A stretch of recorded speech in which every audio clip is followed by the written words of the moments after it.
Welcome to this video on Moola Bandha root lock.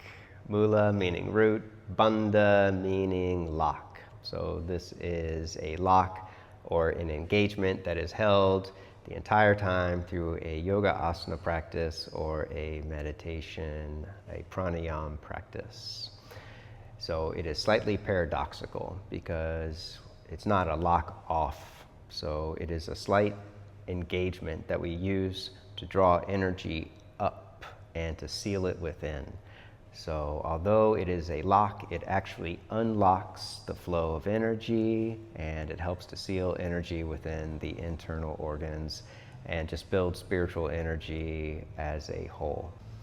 It is said that the Kundalini Shakti, the spiritual energy which dwells dormantly at the base of the spine, through the practice of Moola Bandha, we can arise, we can awaken that energy so that it uncoils and travels up the spine to awaken the upper chakras and higher levels of awareness.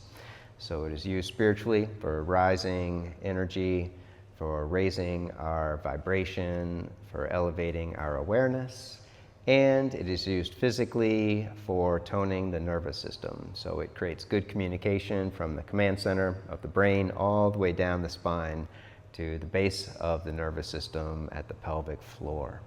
So it creates good communication and good health through the entire body.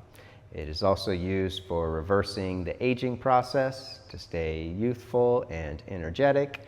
And it is used for preventing incontinence so you don't have to wear diapers when you're 80 or 90 years old.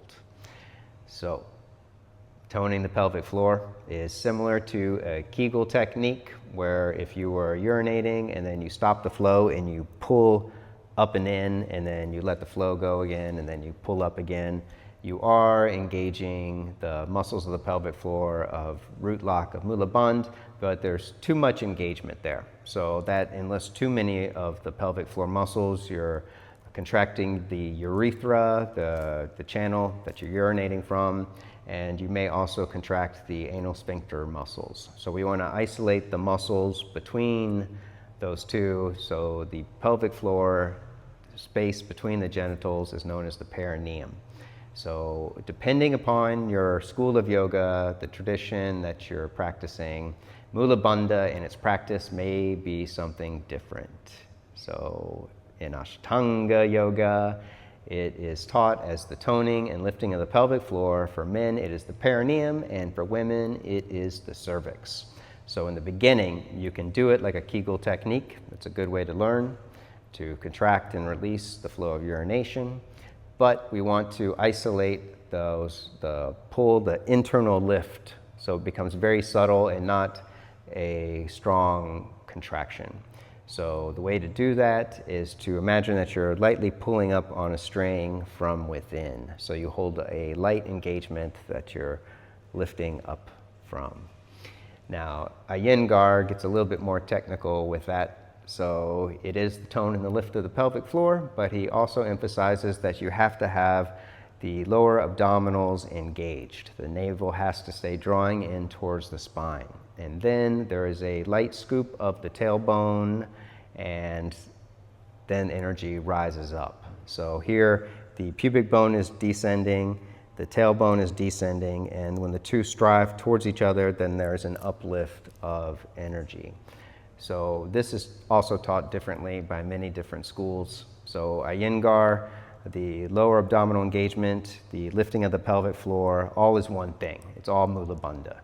Now, other teachers will teach the drawing in of the abdomen as Uddiyana Bandha, or just Uddiyana, or just a half lock as a half bandha. So the engagement of the lower abdomen is often considered as a separate technique. So you can practice Uddiyana or Uddiyana Bandha without Moola Bandha, but you can't practice Moola Bandha without the engagement of Uddiyana. The full Bandha action for Uddiyana Bandha, is done at the end of an exhalation. You exhale all the air and then you suck the belly up and in, and you create a vacuum within yourself, and the breath is held out. So we don't do that in yoga asana. We only do that during pranayama or meditation practices. During yoga asana, we're always holding a half lock or just uddiyana without the full bandha. So there's just a light engagement of the lower abdominals on the inhale and the exhale. So Moola Bandha tones the pelvic floor. It initiates the rising of energy. The engagement of the lower abdomen heats the prana as it rises to purify the inner space. And then Jalandhara, the throat lock, cools the energy. It purifies it as it rises up to the crown of the head. So we're just focusing on Moola Bandha. We'll have separate videos for Uddiyana and Jalandhara. So just like Hasta Bandha, hand lock, if you root down through the outer edges of the palm, then the central pad of the hand will lift, as well as the retinaculum, the center crease of the wrist. If you were to extend from the four corners of the foot, the outer edges extend while the arch of the foot lifts. So when we're rooted evenly through the four corners, there's a natural lift up. So we're not always sitting in yoga asana. We're standing a lot of the time. We're upside down a lot of the time. So this requires the balance between an anterior, a forward tilt of the pelvis, and a posterior tilt of the pelvis. So again, to go to Iyengar, when we're in an anterior, a forward tilt, more of an arch here, the pubic bone descends, and when we're in a posterior tilt, when the back of the pelvis is rocking back and the lower back is rounding, the tailbone is moving forward, the pubic bone can get ejected or pushed out. So we want to maintain a balanced action between the forward tilt that happens naturally on inhale and the posterior tilt, which happens naturally on exhale. So we covered the Ashtanga way of describing Moola Bandha as the toning and lifting of perineum. For women, it's the cervix.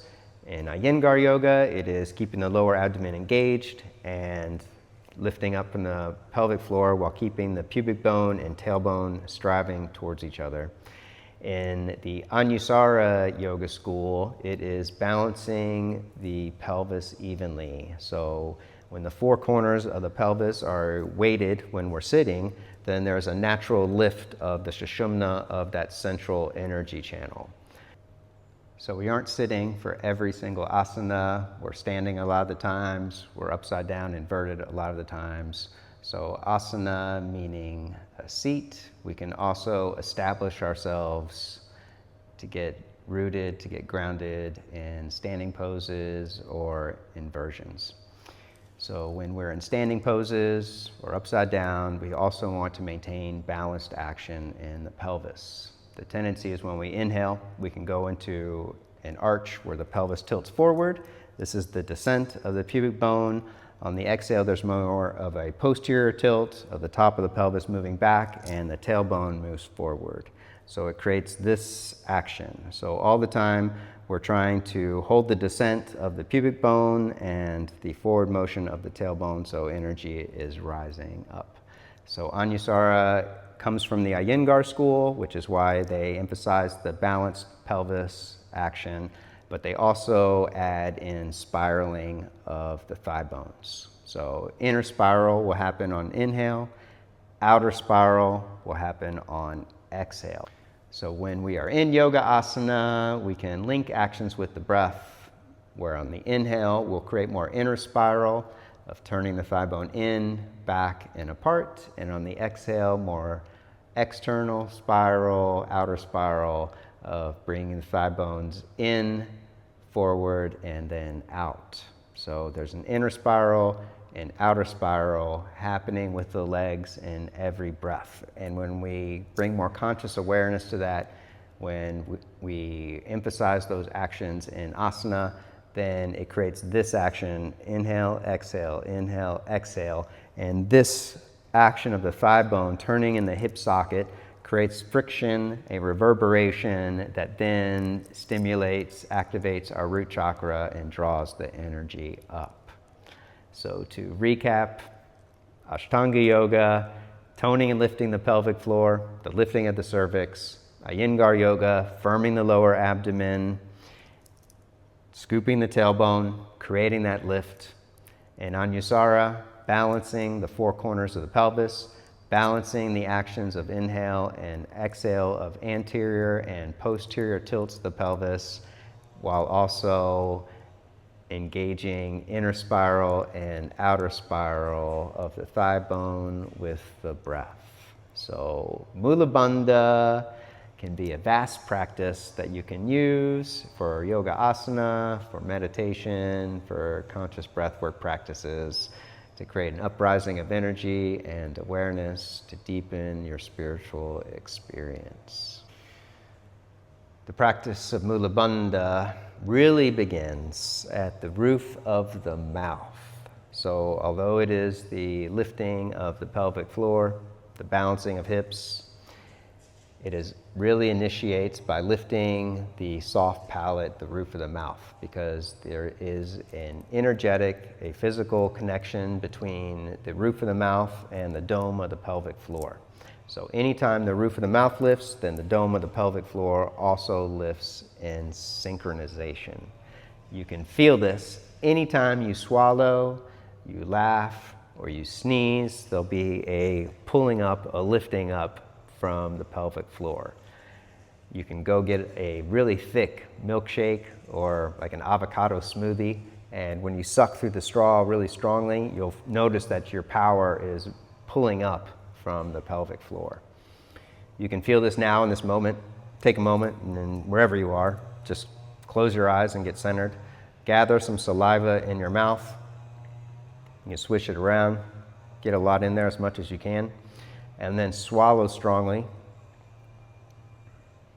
And you should notice that there was a lift when you swallowed. You can do it again. I'll wait for you. I'll join.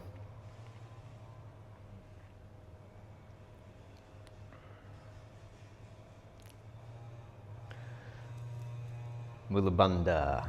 We have to first release the palate, the roof of the mouth. And we can do that by simply saying ah, or cultivating that sensation within us of being satisfied, of being relaxed, or by initiating, by chanting Aum. That'll create the lift of the palate. So it requires a surrender, a letting go, and then an inner smile. So smiling to yourself for no reason at all, just to be happy in the moment for no reason whatsoever. And then that will also simultaneously create a lift of the pelvic floor from Moola Bandha. I hope this video serves you on your path and your practices of asana and meditation. Hari Om.